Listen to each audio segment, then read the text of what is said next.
الحمد لله رب العالمين نحمده ونصلي على رسوله الكريم وعلى آله وصحبه أجمعين إن أريد إلا الإصلاح ما استطعت وما توفيقي إلا بالله. എന്റെ അറിവനുസരിച്ച് ഉച്ചയ്ക്ക് ശേഷവും നടക്കേണ്ടുന്ന ഒന്നായിട്ടാണ് ഉണ്ടായിരുന്നത്. പരിപാടിയുടെ സംഘാടകരും ഞാനും തമ്മിലുണ്ടാക്കിയ ധാരണ അനുസരിച്ച് ഉച്ചയ്ക്ക് ശേഷമാണ് പരിപാടി എന്ന് ഞാൻ മനസ്സിലാക്കി. ഇവിടെ വന്നപ്പോഴാണ് ഈ എഴുതിയ പൂർണ്ണമായ പരിപാടികളുടെ പ്രോഗ്രാം കാണുന്നത്. അത് നമുക്ക് കിട്ടിയിട്ടില്ല. അപ്പൊ പരിപാടിയുടെ സംഘാടകർ നമ്മളുമായി ബന്ധപ്പെടുന്നതിൽ കാണിച്ച പിശുക്ക് ആണ് ഇങ്ങനെ ഒരു ധാരണപ്പശകനുണ്ടായ കാരണം എന്ന് ഓർമ്മിപ്പിക്കുകയാണ്. സ്വഭാവമനുസരിച്ചാണ് അതിന്റെ താല്പര്യം. ഒരു വീട്ടിൽ ഒരു വിവാഹത്തിന് വേണ്ടിയുള്ള ഒരുക്കം നടക്കുമ്പോൾ അതിന്റെ ആ പന്തലിടലും ലൈറ്റ് ഫിറ്റ് ചെയ്യലും കസേരയും മേശയും കൂടി നടക്കലും ഒക്കെ കൂടി കാണുമ്പോൾ കുട്ടികൾക്കുണ്ടാകുന്ന താല്പര്യം, സന്തോഷം നമുക്ക് ഊഹിക്കാവുന്നതേ ഉള്ളൂ.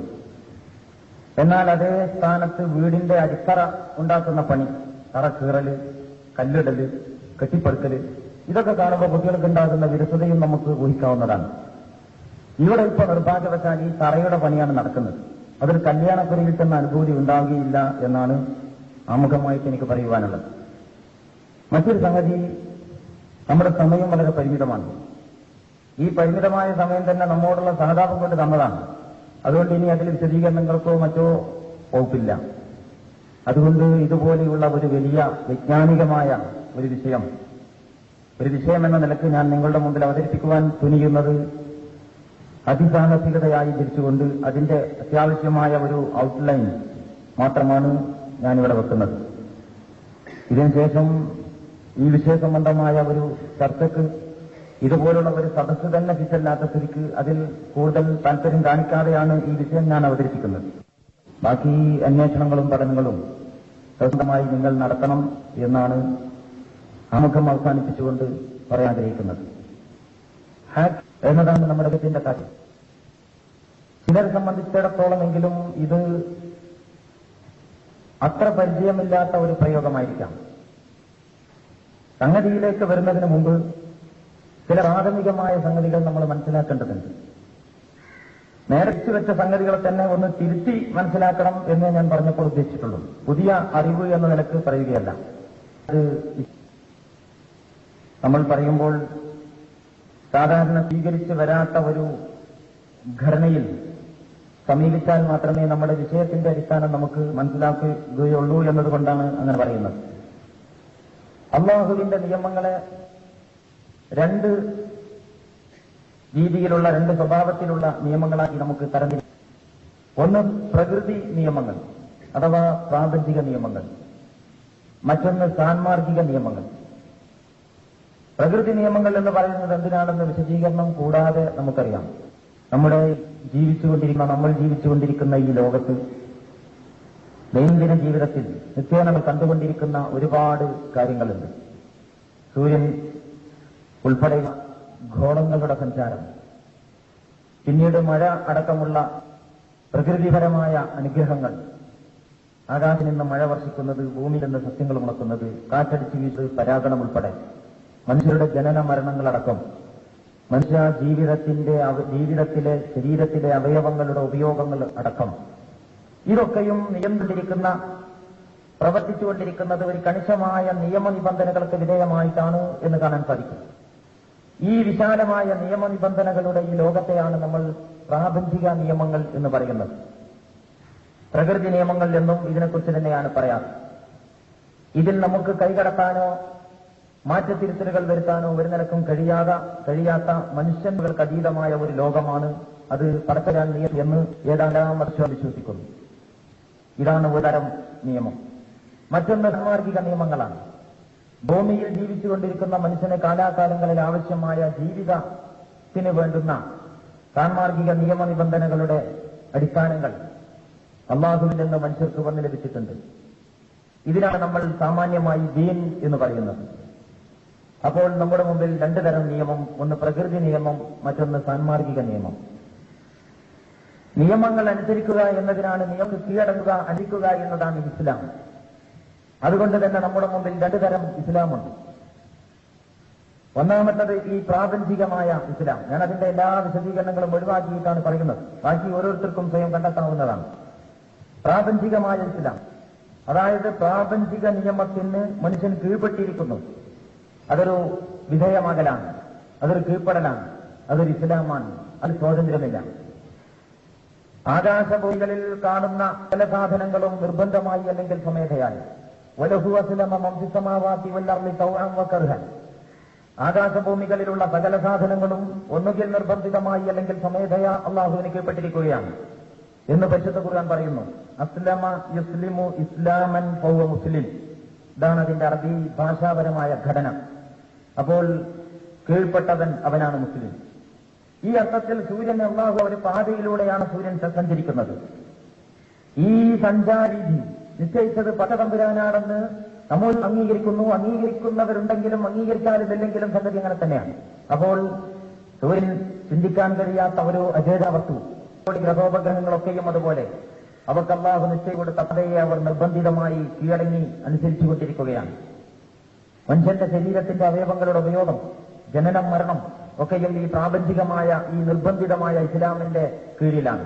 അതാണ് ഒന്നാമത്തെ തരം ഇസ്ലാം.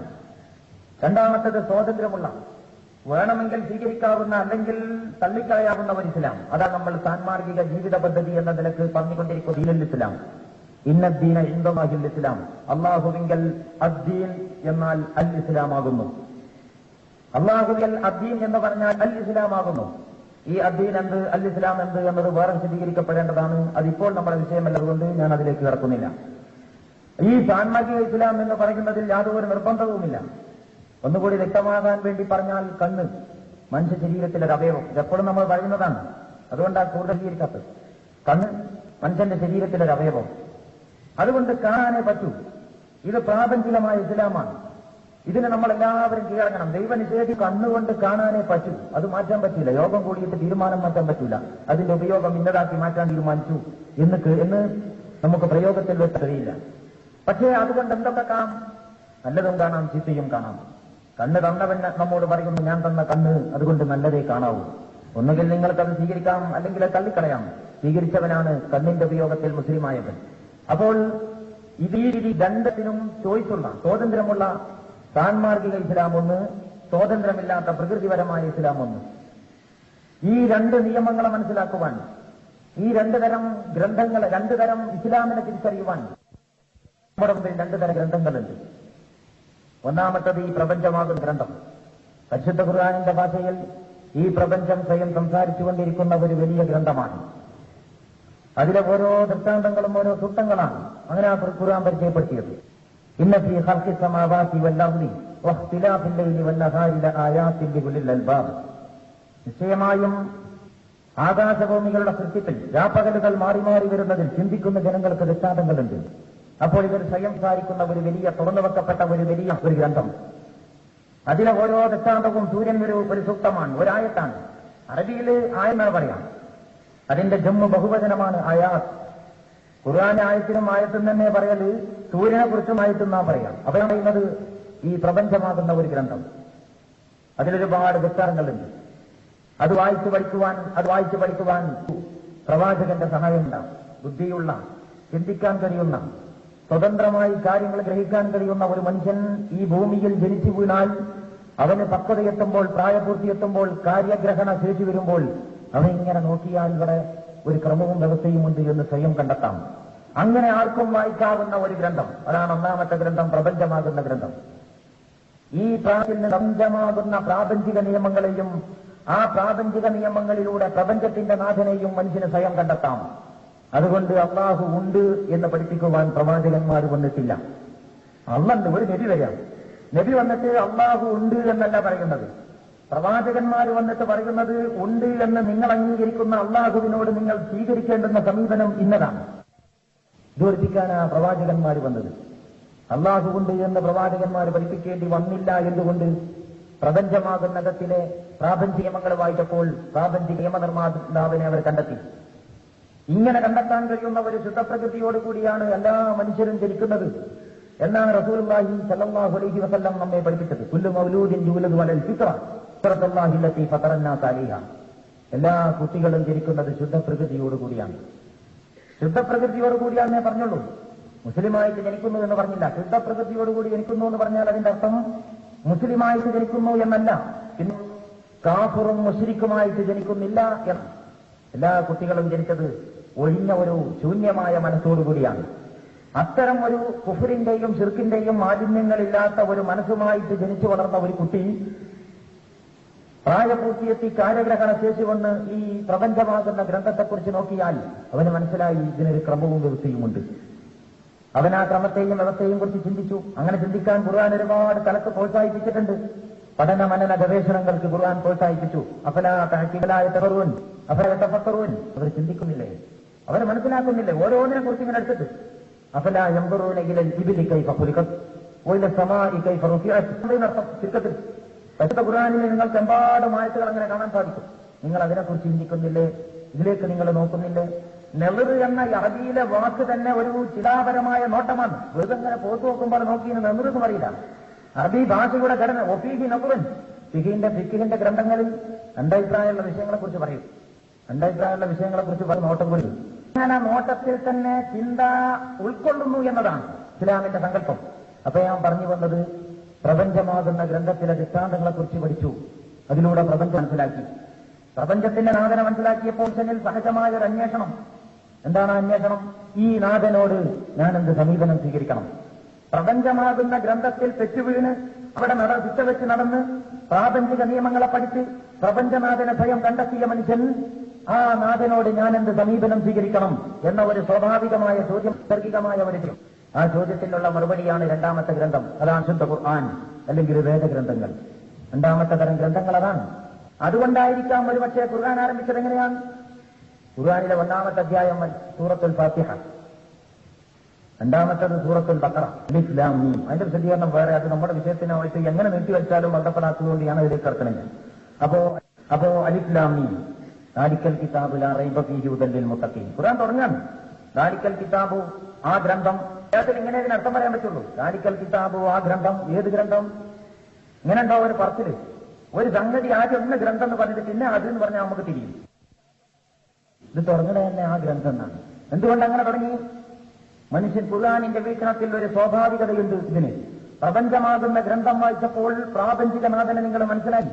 അവനോടെന്ത് സമീപനം എന്ന ഒരു ചോദ്യം ഉയർന്നു. ആ ചോദ്യത്തിന് ഉത്തരമായ ഗ്രന്ഥം ദാലിക്കൽ കിതാബ്, ആ ഗ്രന്ഥം എന്ന് പറഞ്ഞിട്ട് അപ്പൊ കാര്യങ്ങളാണ് പറയുന്നത് ഈ സ്വാഭാവികതയിൽ വെച്ചുകൊണ്ടാണ്. ഖുൽ ഹുവല്ലാഹു അഹദ്, ഖുൽ പറയുക, ഹുവല്ലാഹു അഹദ്, അവൻ അല്ലാഹു ഏകനാണ്. ആദ്യം അവൻ, പിന്നെയാണ് അല്ലാഹു. അള്ളാന്ന് പറഞ്ഞിട്ട് പിന്നെ അവൻ എന്ന് പറഞ്ഞാൽ അള്ളാഹിനെ കുറിച്ചാ പറയുന്നതെന്ന് തിരിയും.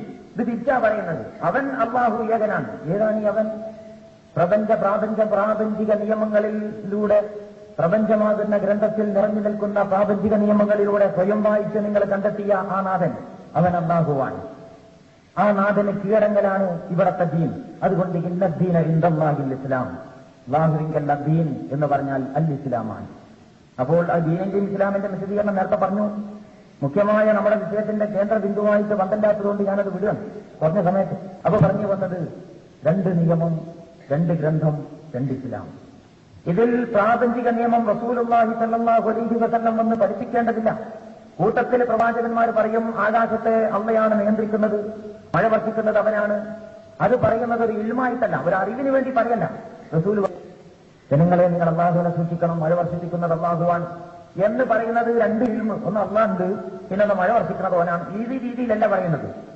മഴ വർഷിപ്പിക്കുന്നത് അള്ളാഹുവാണ്, കാറ്റടിപ്പിക്കുന്നത് അവനാണ് എന്നൊക്കെ ഖുർആൻ പറയുന്നത് ആ പ്രാപഞ്ചിക കാര്യങ്ങളെ നിയന്ത്രിക്കുന്ന അവന് സാൻമാർഗിക കാര്യങ്ങളെയും നിയന്ത്രിക്കാനുള്ള അധികാരങ്ങൾ വകവെച്ചു കൊടുക്കണം എന്ന് പറയാൻ വേണ്ടിയാണ്.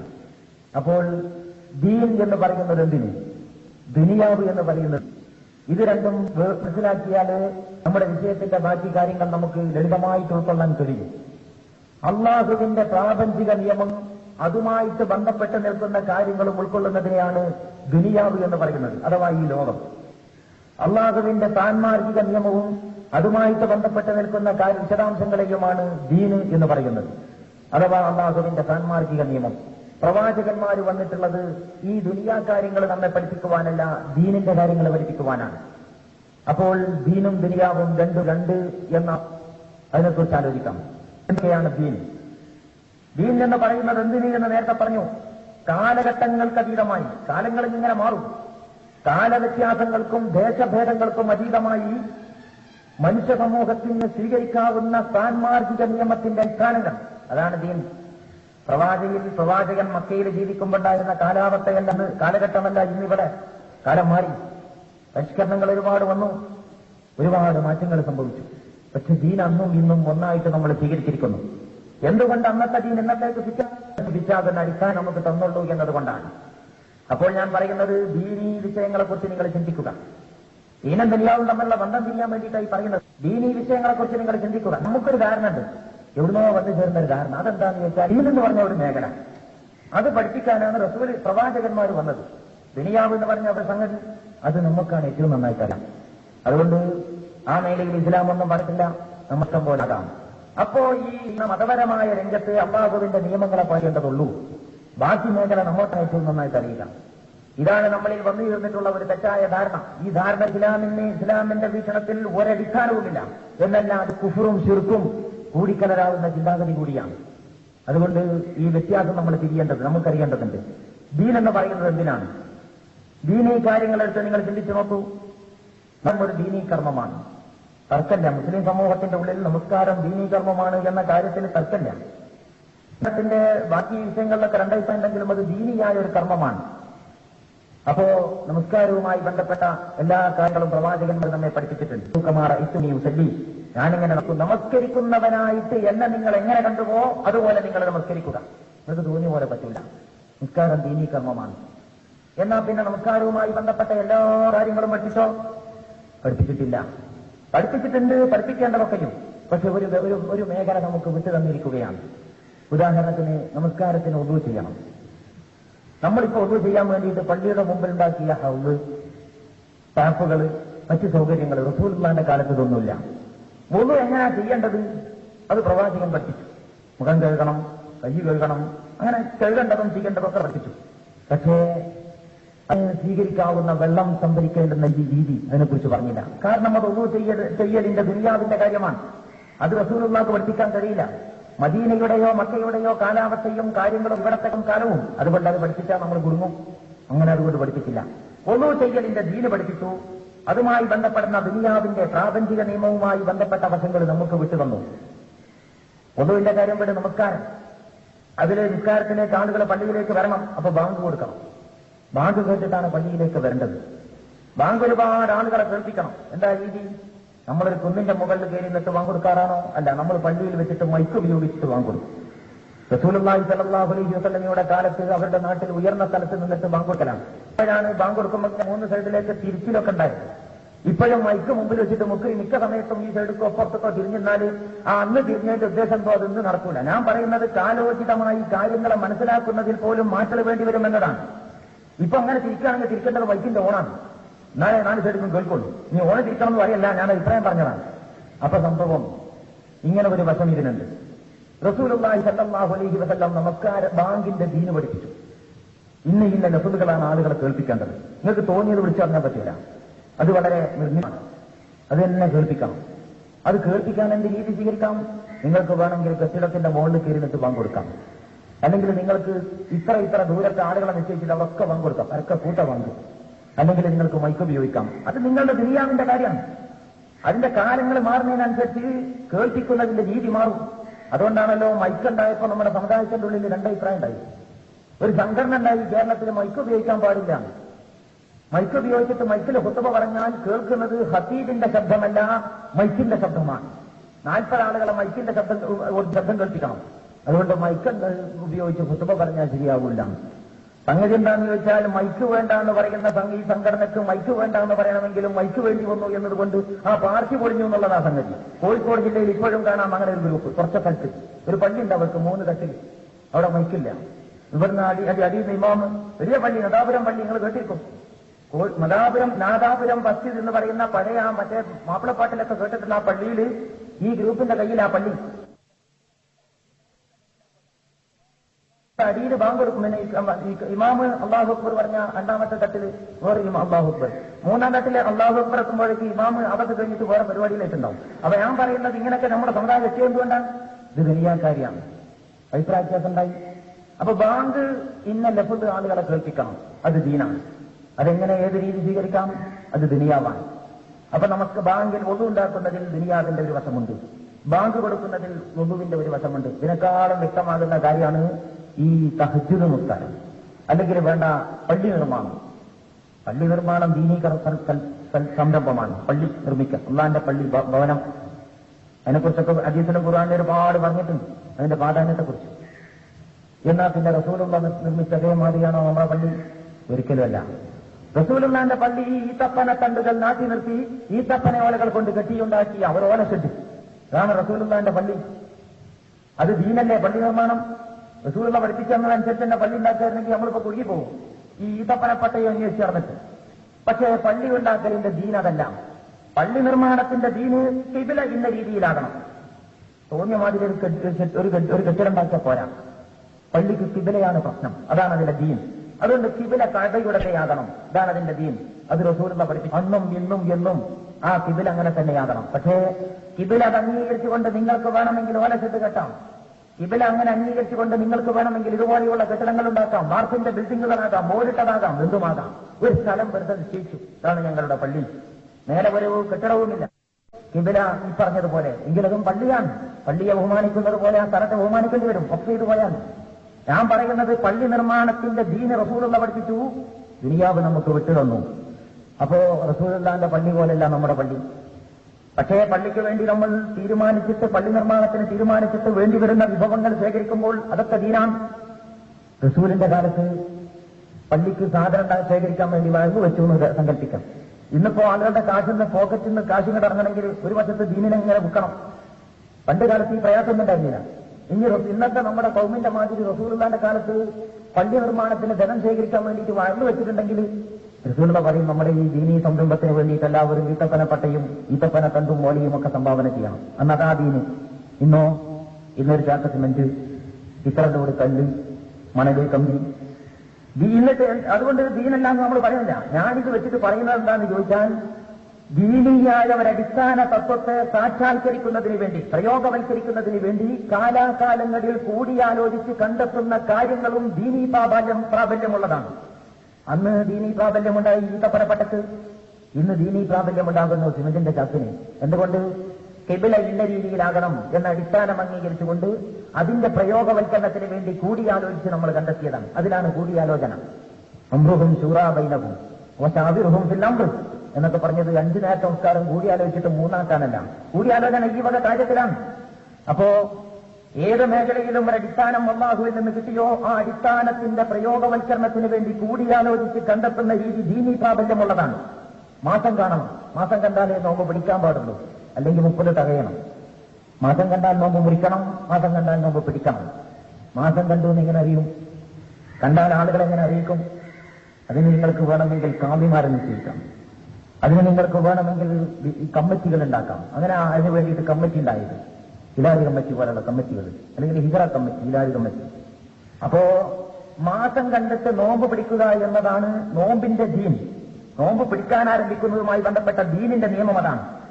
ആ മാസം കണ്ടത് അറിയാനും അറിഞ്ഞാൽ മറ്റുള്ളവരെ അറിയിക്കാനും എന്ന രീതി അത് നിങ്ങളുടെ ദുനിയാവാണ്. അൻതുമാലോ ഉമൂരി ദുനിയാക്കും, അൻതുമാലോ വിശുഭൂനി ദുനിയാക്കും. അത് നിങ്ങൾക്കാണ് ഏറ്റവും നന്നായിട്ട് അറിയാം. ഇതുപോലെ എല്ലാ കാര്യങ്ങളെക്കുറിച്ച് നിങ്ങൾക്ക് ചിന്തിക്കാം. തഹജ്ജുദ് നമസ്കാരം വേറൊരു ഉദാഹരണം, അതുകൂടി പറഞ്ഞിട്ട് ഞാൻ ഉദാഹരണം നിർത്തുകയാണ്. കുറെ ഉദാഹരണങ്ങൾ പറയുന്നത് ഒന്നൊന്നും ചെയ്യാത്തവർക്ക് മറ്റേതുകൊണ്ട് തിരിയാനാണ്. തഹജ്ജുദ് നമസ്കാരം വളരെ പ്രാധാന്യമുള്ള ഒരു സുന്നത്ത് നിസ്കാരമാണ് തഹജ്ജുദ്. ഇന്നലെ അതിനെക്കുറിച്ച് ഇവിടെ ക്ലാസ് നടന്നുകൊണ്ട് ഞാനത് ആവർത്തിക്കണമെന്നില്ല. പക്ഷെ ഒരു സംഗതി ഞാൻ പറയാം, ഇതൊക്കെ നമ്മുടെ സമുദായത്തിന് മനസ്സിലായിട്ടുണ്ട്. ഇതെന്തോ വലിയ സംഗതിയാണ്. ഹദീസിൽ വന്നിട്ടുണ്ട്, റസൂലുള്ളാഹി സ്വല്ലല്ലാഹു അലൈഹി വസല്ലം ഒരു 4-4:30 മണിക്ക് 4 മണി 3-3:30 മണിക്ക് എണീറ്റിട്ട് നിസ്കാരം തുടങ്ങും. ദീർഘമായിട്ട് നിന്ന് നിസ്കരിക്കും. എന്നിട്ട് കാലിലേക്ക് നീര് വരെ ഇറങ്ങി എന്നാ പറയുന്നത്. അങ്ങനെ നിസ്കരിച്ചിട്ട് ക്ഷീണം വരുമ്പോ കിടന്ന് ചെരിഞ്ഞ് അപ്പോഴേക്കും ഈ സുബഹിന്റെ സമയമാവും. സുബഹി ബാങ്ക് കൊടുത്തിട്ട് പിന്നെ കുറച്ച് സമയം ഗ്യാപ്പുണ്ട്. സഹാബിമാര് വന്നിട്ട് വേണം നമസ്കാരം തുടങ്ങാൻ. അവരവരുടെ വീടുകളിൽ നിന്ന് 8 മണിക്കൊന്നുമല്ല, സുബൈക്ക്. അങ്ങനെ ഈ വീട്ടിൽ നിന്ന് ആളുകൾ വരുന്ന സമയം വരെ റസൂലുള്ള ഇങ്ങനെ ഇവരെ പ്രതീക്ഷിച്ചിരിക്കുന്ന കുറച്ച് നേരമുണ്ട്. ആ സമയത്ത് ഈ സുദീർഘമായി നിന്ന് നമസ്കരിച്ച ക്ഷീണം മാറ്റാൻ വേണ്ടിയിട്ട് റസൂലുള്ള ഇങ്ങനെ ചിരിഞ്ഞു വരുന്നു. അപ്പൊ ഹദീസിൽ വന്നു, റസൂല് സുബൈ നമസ്കാരത്തിന്റെ സുന്നത്തിന് ശേഷം ചിരിഞ്ഞു കിടന്നു. അപ്പൊ കൗമ മനസ്സിലാക്കി അങ്ങനെ ഒരു ഓപ്പുണ്ട്, ചെരിഞ്ഞു കിടക്കാൻ പറ്റിയ ഓപ്പ്. എന്നിട്ട് പിന്നെ മൂപ്പര് രാത്രി 8:30 ഭക്ഷണം കഴിച്ചു. 8:30 ഭക്ഷണം കഴിച്ചിട്ട് മൂപ്പര് അപ്പൊ തന്നെ ഉറങ്ങി. 5:45 വരെ ഉറങ്ങി. അപ്പോഴാണ് പള്ളിയിൽ നിന്ന് സുബൈന്റെ ബാങ്ക് കേട്ടത്. ബാങ്ക് കേട്ടപ്പോൾ മൂപ്പര് വേഗം എണീറ്റിട്ട് പള്ളിയിൽ പോയി ഒന്നുണ്ടാക്കിയിട്ട് 2 റക്അത്ത് ചുരുക്കി സുന്നത്ത്. കാരണം അതിനുശേഷം ചെരിഞ്ഞെടുക്കലും കൂടി സുന്നത്താണ്. ഈ രീതിയിലാണ് നമ്മുടെ കാര്യങ്ങൾ കൗമ മനസ്സിലാക്കിയത്. ഞാൻ പറയുന്നത് വളരെ പ്രാധാന്യമുള്ള ഈ തഹജ്ജുദ് നമസ്കാരം എങ്ങനെ ഉണരണം?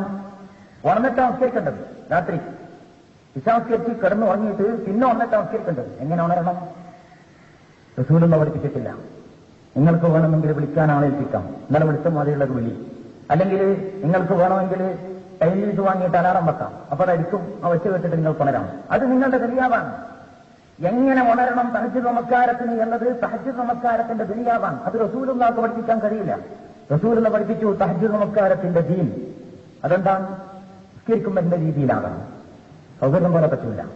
അപ്പൊ ഞാൻ ചുരുക്കി പറയുന്നത് എല്ലാ ദീനീ കാര്യങ്ങളിലും ഉൾച്ചേർന്നിരിക്കുന്ന ഒരു ദുനിയാവിന്റെ വശമുണ്ട് എന്നാണ്. അത് ഏതൊക്കെ നിങ്ങൾക്ക് ചിന്തിച്ചാലും കാണാൻ പറ്റും. ജിഹാദ് ലാ തമന്നൗ ലിഖാഅല്ലദു, നിങ്ങൾ ശത്രുവിനെ ഇങ്ങനെ അന്വേഷിച്ചാക്കരുത്. നാടൻ തോട്ടുണ്ടാക്കി വെച്ചിട്ട് ഇനിയിപ്പോ എവിടാവെന്ന് കൊണ്ടുപോയി പൊട്ടിക്കാമെന്ന് കരുതിയിട്ട് ഇങ്ങനെ ആളെ നോക്കി നടക്കരുത്. പക്ഷെ വൈദാലൊക്കെ ഇപ്പൊ മോഹം പത്തിറു, അഥവാ നിങ്ങൾ ശത്രുവിനെ കണ്ടെത്തിയാൽ നിങ്ങൾ ക്ഷമിക്കണം. ഇവിടെ കിട്ടിയ പടം കൊണ്ട് വാങ്ങുന്ന ക്ഷമല്ല, ഇസ്ലാമിലെ ക്ഷമ കൊണ്ട് വേറെയാണ്. അലാ ഇന്നൽ ജന്നത തഹ്ത ദിലാലി സുയൂഫ്, രക്തസാക്ഷിയുടെ വാളിന്റെ നിലപതിക്കുന്ന സ്ഥാനം എവിടെയോ അവിടെയാണ് സ്വർഗം എന്ന് നിങ്ങൾ അറിയുക. രക്തസാക്ഷിയുടെ വാളിന്റെ നിലപതിക്കുന്ന സ്ഥാനം എവിടെയോ അവിടെയാണ് സ്വർഗം. റസൂലുള്ള പഠിപ്പിക്കാണ്. അപ്പോ ജിഹാദ് വളരെ പുണ്യമുള്ള കാര്യമാണ്. എന്നാലോ ഈ ജിഹാദിന് എന്തൊക്കെ ആയുധം ഉപയോഗിക്കാം? ഈ അന്നത്തെ മാതിരി അമ്പും വില്ലും കുന്തവും മാത്രം ഉപയോഗിക്കാൻ പാടുള്ളൂ? അല്ല, അതിനെക്കുറിച്ച് റസൂലുള്ള പറയില്ല. ഏറ്റവും ഫലപ്രദമായ ജിഹാദിന്റെ ആയുധം ഏത് ചോദിച്ചാൽ മറുപടിയില്ല. അത് നിങ്ങൾക്ക് ഏറ്റവും നന്നായിട്ടറിയാം. ഏറ്റവും നല്ല ഒരു ഭരണ സംവിധാനം ഏതാണ്? ജനാധിപത്യ ക്രമമാണോ അല്ലെങ്കിൽ വേറെ ഏതെങ്കിലും ക്രമമാണോ? ഇസ്ലാമിന് മറുപടിയില്ല. പക്ഷെ നിങ്ങൾ ഏത് ക്രമത്തിൽ ഭരിച്ചാലും നിന്റെ അടിസ്ഥാനം അംഗീകരിക്കണം. ഏറ്റവും നല്ല പള്ളിയുടെ മെമ്പർ ഏതാണ്? ഇസ്ലാമിന് മറുപടിയില്ല. പക്ഷെ നിങ്ങൾ ഇങ്ങനെ മെമ്പർ ഉണ്ടാക്കിയാലും അന്ന് ഖുത്ബ പറയുമ്പോൾ ഇന്നതേ പറയാവൂ. ഏറ്റവും ഉറപ്പുള്ള പള്ളിയുടെ ബിൽഡിംഗ് ഏതാണ്? അതിന് ഹദീസിൽ ഉത്തരം കാണൂല. നിങ്ങൾ എന്ത് പള്ളി ഉണ്ടാക്കുമ്പോഴും ഇവിടെ ഇങ്ങനെയാകണം.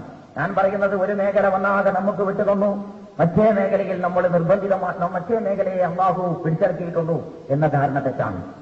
എല്ലാ ദീനീ കാര്യങ്ങളിലും ഉൾച്ചേർന്ന് നിൽക്കുന്ന ഒരു ദുനിയാവിന്റെ വശമുണ്ട്. ഇതാണ് ഒന്ന്. ഇനി തിരിച്ചു ചിന്തിക്കുക. കച്ചവടം ഒരു ദുനിയാ കാര്യമാണ്. ഐഹിക ജീവിതത്തിന്റെ വിഭവത്തിന് വേണ്ടിയിട്ട് നമ്മൾ ഓരോരുത്തരും കണ്ടെത്തുന്ന പരമാർത്ഥങ്ങളിലൊന്നാണ് കച്ചവടം. എന്നാൽ പിന്നെ എന്തെങ്കിലും അതാകാൻ പറ്റുമോ? സാധ്യമല്ല. കച്ചവടവുമായി ബന്ധപ്പെട്ടുകൊണ്ട് ദീനിന്റെ ഒരുപാട് നിയമങ്ങളുണ്ട്. അതൊക്കെ കൂടി ഇവിടെ പറയാൻ നേരമില്ല. ഉണ്ടെന്ന് ഇപ്പൊ മനസ്സിലാക്കുകയും പിന്നെ പഠിക്കുകയും ചെയ്യാനേ പറ്റൂ. കച്ചവടത്തിൽ ദീനിന്റെ ഒരുപാട് അടിസ്ഥാനങ്ങൾ. അളവിലും തൂക്കത്തിലും കൃത്രിമത്വം വരുത്തരുത്, തട്ടിപ്പുകൾ പാടില്ല. അങ്ങനെ തുടങ്ങി ഒരുപാട് സംഗതികളുണ്ട്. കൃഷിയുമായി ബന്ധപ്പെട്ടിട്ട് ഇതുപോലെ ഒരുപാട് നിയമങ്ങളുണ്ട്. അതുപോലെ ഭരണവുമായി ബന്ധപ്പെട്ടുകൊണ്ടും ഇതുപോലെ നിയമങ്ങളുണ്ട്. അപ്പൊ ദുനിയാ കാര്യങ്ങൾ എന്ന് പറയുന്ന ഭൗതിക വിഷയങ്ങൾ എന്ന് പറയുന്ന എല്ലാ വിഷയത്തിലും ദീനിന്റെ കുറെ നിബന്ധനകളുണ്ട്. ദീനീ വിഷയങ്ങൾ എന്ന് പറയുന്നതിലൊക്കെയും ദുനിയാവിന്റെ ഒരു വശവുമുണ്ട്. എല്ലാ ദുനിയാ കാര്യത്തിലും ഒരു ദീനിന്റെ വശം, എല്ലാ ദീനീ കാര്യത്തിലും ഒരു ദുനിയാവിന്റെ വശം. ഇതിങ്ങനെ അങ്ങോട്ടും ഇങ്ങോട്ടും ഉൾച്ചേർന്ന് നിൽക്കുകയാണ്. അതുകൊണ്ട് ഇത് രണ്ടും രണ്ട് മേഖല. പള്ളിയും അതുമായി ബന്ധപ്പെട്ടതും ദീന്, പുറത്ത് നമ്മൾ നടത്തുന്നതൊക്കെയും ജീവിത വ്യവഹാരങ്ങളൊക്കെയും ദുനിയാവ് എന്ന ധാരണ തെറ്റാണ്. എന്നാണ് ഇത്രയും സമയം ഇത് പറഞ്ഞപ്പോൾ അതുകൊണ്ട് ഉണ്ടാക്കണമെന്ന് ഞാൻ ഉദ്ദേശിച്ച ബോധം. ഇതിങ്ങനെ മനസ്സിലാക്കാൻ വലിയ പ്രശ്നമാണ്. ഇങ്ങനെ മനസ്സിലാക്കിയിട്ടുണ്ടെങ്കിൽ നിങ്ങളുടെ മനസ്സിൽ വരും എന്ത് കേട്ടാലും അതിന്റെ ദീനെന്താണ്. എല്ലാത്തിനും ഒരു ദീനുണ്ടാകും, എല്ലാത്തിനും ഒരു ദുനിയാവും ഉണ്ടാവും. പള്ളി നിർമ്മാണത്തിന്റെ ദുനിയാവാണ് നേരത്തെ പറഞ്ഞു. ഓലച്ചെഡാകാം, വാർപ്പിന്റെ ബിൽഡിംഗ് ആകാം, എന്തുമാകാം. ഇത് അതിന്റെ ദീൻ. ഉദാഹരണത്തിന് വാച്ചുകെട്ടുക, ഏറ്റവും നാടൻ ഉദാഹരണം. തനി ഭൗതികമായൊരു കർമ്മമാണ്. റസൂലുള്ളാഹി സ്വല്ലല്ലാഹു അലൈഹി വസല്ലം വാച്ച് കെട്ടിയിട്ടില്ല. ഇത് ദീനീ കാര്യമായിരുന്നുവെങ്കിൽ ഞാൻ വാച്ച് കെട്ടിയാൽ അത് വിദഗ്ധാകുമായിരുന്നു. കാരണം റസൂലുള്ള ചെയ്യാത്ത ഒന്ന് നമ്മൾ ചെയ്യാൻ പാടില്ല, വിദഗ്ധാണ് എന്നല്ലേ പറച്ചില്. മൻ അഹദസ ഫീ അംരിനാ ഹാദാ ഫഹുവ ഫീഹി ഫലൈസ റദ്ദൻ. അതിലില്ലാത്തൊരു കാര്യം ദീനിൽ ഫലൈസ ഫീഹി ഫഹുവ റദ്ദൻ. ദീനിലില്ലാത്ത ഒരു കാര്യം ദീനിന്റേതായ പരിലാളനയോടുകൂടി ചായയോടുകൂടി ഒരുത്തൻ ആചരിച്ചനുസരിച്ച് നിലനിർത്തിയാൽ അത് തള്ളപ്പെടേണ്ടതാണ്. റസൂലുള്ള നമ്മെ പഠിപ്പിച്ചതാണ്. അപ്പോ വാച്ച് കെട്ടൽ വലിയ കാര്യമാണ്. എന്നാ പിന്നെ എന്തെങ്കിലും ഉണ്ടാകാൻ പറ്റുമോ? പറ്റൂല. മോഷ്ടിച്ച വാച്ച് കെട്ടാൻ പറ്റൂല, സ്വർണത്തിന്റെ വാച്ച് കെട്ടാൻ പറ്റൂല. അപ്പൊ വാച്ച് കെട്ടുക എന്നുള്ള വലിയ കാര്യത്തിനെ കുറിച്ച് കേൾക്കുമ്പോൾ അപ്പൊ അതിന്റെ ദീനെന്താണ്? യാത്ര ദുനിയാ കാര്യമാണ്. നിങ്ങൾക്ക് ഏറ്റവും സ്പീഡുള്ള വാഹനം ഏതാണ്? ഹദീസിൽ ഉത്തരം കാണൂല, ഖുർആനിൽ ഉത്തരം കാണൂല, ഇജ്മാവിലും ഖിയാസിലും നിങ്ങൾക്ക് കിട്ടൂല. നിങ്ങൾക്ക് ഏത് വാഹനവും തിരഞ്ഞെടുക്കാം. പക്ഷെ ഏത് വാഹനത്തിൽ യാത്ര ചെയ്യുമ്പോഴും പിന്നെ ഇന്ന ദീനീ പദ്ധതികൾ പാലിക്കണം. അപ്പോൾ ഞാൻ ചുരുക്കി പറയുന്നത്, ഈ രീതിയിൽ കാര്യങ്ങളെക്കുറിച്ച് നമ്മൾ മനസ്സിലാക്കുമ്പോൾ ഇസ്ലാമിന്റെ നിയമങ്ങൾ എല്ലാ മേഖലയിലും വേണ്ടുന്ന അടിസ്ഥാനങ്ങളാണ് പഠിപ്പിച്ചത് എന്ന് മനസ്സിലാക്കാൻ പറ്റും. ഇവിടെ ചിലർ ചോദിക്കാറുണ്ട്, റസൂൽ രാജ്യം വെച്ച മാതിരി ഇന്ന് ഭരിക്കാൻ പറ്റുമോ? അതിന് നിങ്ങൾ തിരിച്ചു ചോദിക്കണം, റസൂൽ പള്ളി ഉണ്ടാക്കിയതുപോലെ ഒന്ന് ഉണ്ടാക്കാൻ പറ്റുമോ? അവർ വീണ്ടും ചോദിക്കും, റസൂലുള്ള ഭരണാധികാരിയെ തെരഞ്ഞെടുത്തതുപോലെ നമുക്ക് തെരഞ്ഞെടുക്കാൻ കഴിയുമോ? നിങ്ങൾ ചോദിക്കണം, റസൂലുള്ള ജിഹാദിനെ സ്വീകരിച്ച ആയുധങ്ങൾ നമുക്ക് സ്വീകരിക്കാൻ പറ്റുമോ? റസൂലുള്ള ഇമാമിനെ നിശ്ചയിച്ച മാതിരി അതേ രീതിയിൽ നമ്മൾ ഇമാമിനെ നിശ്ചയിക്കാറുണ്ടോ? റസൂലുള്ളാന്റെ പള്ളിയുടെ മെമ്പർ പോലെയാണോ നമ്മുടെ പള്ളിയുടെ മെമ്പർ? നിങ്ങൾ മതപരം എന്ന് പറയുന്ന രംഗത്ത് തന്നെ നമ്മൾ മാറ്റം വരുത്തിയില്ലേ? അപ്പൊ പിന്നെ ഭൗതികമായ രംഗത്തും മാറ്റം എന്തായാലും ഉണ്ടാകും. മാറ്റുന്നത് അതിന്റെ ദുനിയാവിന്റെ വശമാണ്, മാറ്റാത്തത് അതിന്റെ ദീനിന്റെ വശമാണ്. എല്ലാ മേഖലയിലെയും ദീനിന്റെ വശം മാറ്റാതെ സ്വീകരിക്കാൻ നാം നിർബന്ധിതരാണ്. പള്ളിയിൽ മാത്രമല്ല ഈ മാറ്റമില്ലാത്തത്, രാഷ്ട്രീയത്തിലും അടിസ്ഥാനം മാറ്റാൻ പാടില്ല. അതിന്റെ അടിസ്ഥാനം എന്നുള്ളത് വരാനിരിക്കുന്നേ ഉള്ളൂ. അപ്പൊ ഞാൻ പറഞ്ഞു വന്നത്, ഇങ്ങനെ ഒരു സങ്കല്പം ഒരു അടിസ്ഥാനം അംഗീകരിച്ചു കഴിഞ്ഞാൽ ഇനി നമ്മെക്കുറിച്ച് ചിന്തിക്കുക. മനുഷ്യന്റെ സ്ഥാനം എന്താണ്? മനുഷ്യന്റെ സ്ഥാനത്തെക്കുറിച്ച് പറയുമ്പോൾ ഖുർആൻ ഏറ്റവും കൂടുതൽ അടിവരട്ടം ഇതൊക്കെ വിശദീകരിക്കേണ്ടുന്ന ഒരുപാട് വശങ്ങളുണ്ട്. ബോധപൂർവ്വം ഞാനത് വിട്ടുകൊണ്ട് ഈ ബാക്കി അന്വേഷണങ്ങൾക്ക് വിട്ടുകൊണ്ടാണ് പറയുന്നത്. മനുഷ്യന്റെ ഏറ്റവും അടിസ്ഥാനപരമായ സ്ഥാനമായിട്ട് ഖുർആൻ ഉദ്ധരിച്ചത്, ഖുർആൻ പഠിപ്പിച്ചത് അബ്ദ് എന്നതാണ്. നമ്മൾ അടിമയാണ്. എന്തുകൊണ്ട് അടിമയായി? നമ്മുടെ ജീവിതത്തിന്റെ ഒരു വശം നിർബന്ധിതമായി ആർക്കോ കീഴ്പ്പെട്ടിരിക്കുകയാണല്ലോ. കണ്ണ്, കാത്, മൂക്ക്, തൊലിയുടെ ഈ സ്പർശനശേഷി ഉൾപ്പെടെ ഒരുപാട് രംഗങ്ങളിൽ ഏതോ ഒരു ശക്തിക്ക് നമ്മൾ നിർബന്ധിതമായി കീഴ്പ്പെട്ടിരിക്കുന്നു, ആരുടെയോ അടിമയാണ്. ബാക്കി സ്വാതന്ത്ര്യമുള്ളതിലും നമ്മൾ അവനെ തന്നെ അടിമയായി, ഉടമയായി അംഗീകരിക്കുക. മനുഷ്യന്റെ സ്ഥാനം അടിമ എന്നതാണ്. ആരാണ് നമ്മുടെ ഉടമ? ഖുൽ അഊദു ബിറബ്ബിന്നാസ് മലിക്കിന്നാസ് ഇലാഹിന്നാസ്. ജനങ്ങളുടെ റബ്ബ്, ജനങ്ങളുടെ ഇലാഹ്, ജനങ്ങളുടെ രാജാവ് അല്ലാഹുവാണ്. അപ്പോൾ രാജാവ്, ഉടമസ്ഥൻ, ഇല്ലാഹി മുൽക്കുസ് സമാവാതി വൽ അർദ്, ആകാശഭൂമികളുടെ ആധിപത്യം അല്ലാഹുവിന്റെ കയ്യിലാണ്. ആ ആധിപത്യത്തിന്റെ കീഴിലുള്ള ഘടകങ്ങളിൽ ഒന്ന് മാത്രമാണ് നമ്മൾ. വഹുവല്ലദീ ഫിസ്സമാഇ ഇലാഹും വഫിൽ അർദി ഇലാഹ്. ആകാശത്തിലെ ഇലാഹ് അവനാണോ? എങ്കിൽ ഈ ഭൂമിയുടെ ഇലാഹ് അവനാണ്. അള്ളാഹ് ആകാശം കൊടുത്തിട്ട് ഭൂമി ഞങ്ങൾ കൈകാര്യം ചെയ്തോളാം, ഇതല്ലേ നിങ്ങളുടെ മനസ്സ്? അത് ഇവിടെ നടക്കൂല. ഖുർആൻ പറയാണ്, വഹുവല്ലദീ ഫിസ്സമാഇ ഇലാഹും വഫിൽ അർദി ഇലാഹ്. ആകാശത്തിലെ ഇലാഹ് അവനാണ്. ഇലാഹ് എന്ന് പറഞ്ഞാൽ ഇപ്പൊ ഇവിടത്തെ അർത്ഥം അധികാരശക്തി, ആളുകൾ ആശ്രയിക്കുകയും ആഗ്രഹിക്കുകയും തേടുന്ന ചുറ്റിപ്പറ്റി ആശ്രയമായി നിൽക്കുന്ന സങ്കേതം, അഭയങ്ങളുടെ സങ്കേതം, അതില. ആകാശത്തിൽ അഭയ സങ്കേതം അവനാണ്, ഭൂമിയിലേതും അവനാണ്. അതുകൊണ്ട് അള്ളാഹുവിനെ ഉടമയായി അംഗീകരിക്കുക. അപ്പോൾ നമ്മൾ അടിമയാണ്. നിങ്ങൾ ഖുർആൻ പരിചയപ്പെടുത്തിയ പ്രവാചകന്മാരുടെ കഥയെടുത്ത് വായിച്ചു നോക്കണം. ഖുർആനിൽ കാണണം ഒരുപാട് സ്ഥലത്ത് ഓരോ പ്രവാചകനെ കുറിച്ച് പറയുമ്പോഴും അബ്ദന്നഹു കാന അബ്ദൻ ശുക്കൂറ, അദ്ദേഹം ഒരു നന്ദിയുള്ള ദാസനാണ്.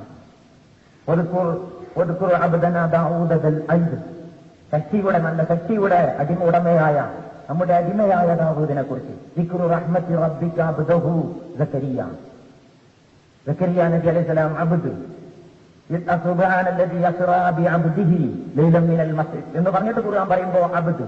അപ്പൊ ഞാൻ പറയുന്നത്, നിങ്ങൾ ഖുർആൻ എടുത്ത് പരിശോധിച്ചാൽ പ്രവാചകന്മാരെ കുറിച്ചൊക്കെയും നിർണായകമായ സന്ദർഭങ്ങളിൽ ഖുർആൻ ഉപയോഗിച്ചത് അബ്ദ്, അടിമ എന്നതാണ്. പ്രവാചകന്മാരെ കുറിച്ച് മാത്രമാണോ? അല്ല, വിശ്വാസികളെ കുറിച്ച്. ഇദാ സഅലക ഇബാദി അന്നി ഫഇന്നി ഖരീബ്. എന്നെപ്പറ്റി എന്റെ ദാസന്മാർ നിന്നോട് ചോദിച്ചാൽ നീ പറയണം, ഞാൻ സമീപസ്ഥനാണ്. അപ്പോൾ അബ്ദ്, ഇബാദ് അതിന്റെ ബഹുവചനമാണ്. എന്നെ നിന്റെ സച്ചരിതരായ അടിമകളിൽ ഉൾപ്പെടുത്തണം.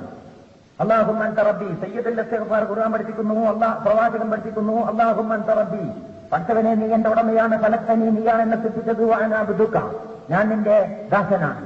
അപ്പോൾ അവൻ ഉടമയാണെന്ന് സമ്മതിക്കല്ലേ? ഇവര് മറ്റുള്ളവരെല്ലാ മനുഷ്യരും അല്ലാഹുവിന്റെ അടിമകളാണ്. പക്ഷേ അവരത് സമ്മതിക്കുന്നില്ല, നമ്മളത് സമ്മതിക്കുന്നു. അതാണ് വ്യത്യാസം. മുസ്ലിമും കാഫിറും തമ്മിലുള്ള വ്യത്യാസം. അല്ലാഹുവിനെ ഉടമയായി അംഗീകരിച്ച് നമ്മൾ സ്വയം അടിമത്തത്തിന് സമ്മതിച്ചതാണ്. മറ്റുള്ളവരത് സമ്മതിക്കുന്നില്ല. അടിമയെന്ന് സമ്മതിക്കലാണ് നമ്മുടെ മുഖ്യമായ ജോലി. അശ്ഹദു അന്ന മുഹമ്മദൻ അബ്ദുഹു വറസൂലുഹു, അല്ലാഹുവിന്റെ പ്രവാചകൻ അടിമയും ദൂതനുമാണെന്ന് ഞാൻ സമ്മതിക്കുന്നു. അല്ലേ നമ്മുടെ കലിമത്ത് തൗഹീദ്? അപ്പൊ ഞാൻ പറയുന്നു, നമ്മൾ അടിമകളാണ്.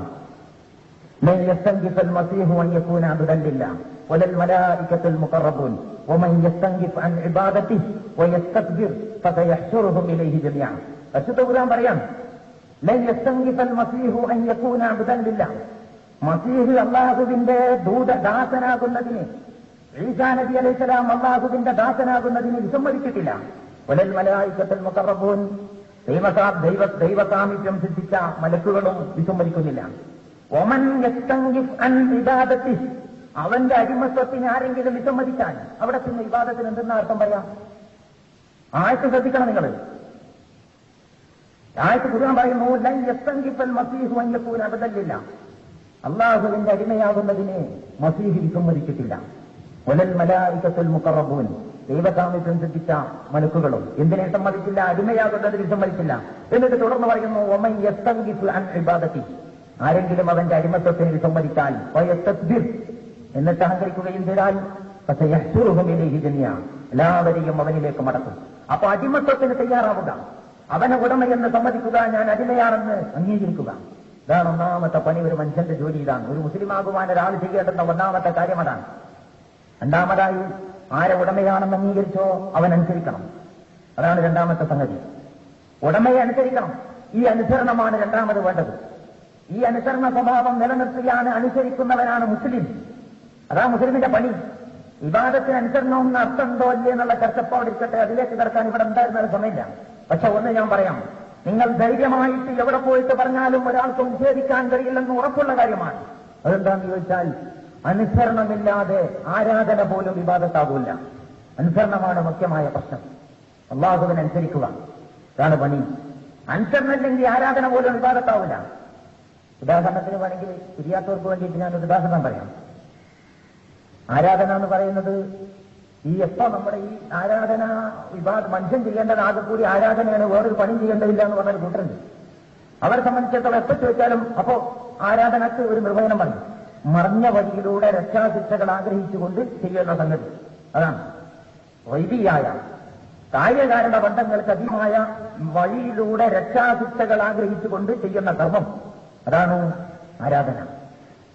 അപ്പോ ഒരാൾ സുബഹിസ്കരിച്ചു എന്നുള്ളവർ അത്ഭുതമായിട്ട് പറയില്ല, അത് വേറെ പറയേണ്ടി വരും. ഇപ്പൊ അങ്ങനെ എന്താ പറയുന്നത്? ഒരാൾ സുബഹിസ്കരിച്ച് 4 റക്അത്ത് നിസ്കരിക്കേണ്ടിയിരുന്നത് 2 റക്അത്താണ്. മൂപ്പര് 4 റക്അത്ത് നിസ്കരിച്ചു. മഗ്രിബ് മൂപ്പര് 2 റക്അത്ത് നിസ്കരിച്ചു. ലഹുറും അസറൊക്കെ ഈ 2 നിസ്കരിച്ചത്. ഇശാവും 2 നിസ്കരിച്ചു. അങ്ങനെയൊക്കെ കൂടി ഒരാളങ്ങോട്ട് നിസ്കരിച്ചു. ഇതൊക്കെ ആരാധനയെ സംഗതി. ചെയ്യേണ്ടതുപോലെ ചൊല്ലി, പറയേണ്ടതുപോലെ പറഞ്ഞു, എല്ലാം അതിന്റെ രൂപനുസരിച്ചൊക്കെ ചെയ്താൽ അത് ആരാധനയാണ്. കാരണം മറിഞ്ഞ വഴിയിലൂടെ അള്ളാഹുവിന്റെ പ്രതിഫലം പ്രതീക്ഷിച്ചിട്ടാണ് ഇരിക്കുന്നത്. സുബഹി 4 അത് ഇബാദത്താവോ? ഇബാദത്താവൂല. എന്തുകൊണ്ട്? അതിൽ അനുസരണമില്ല.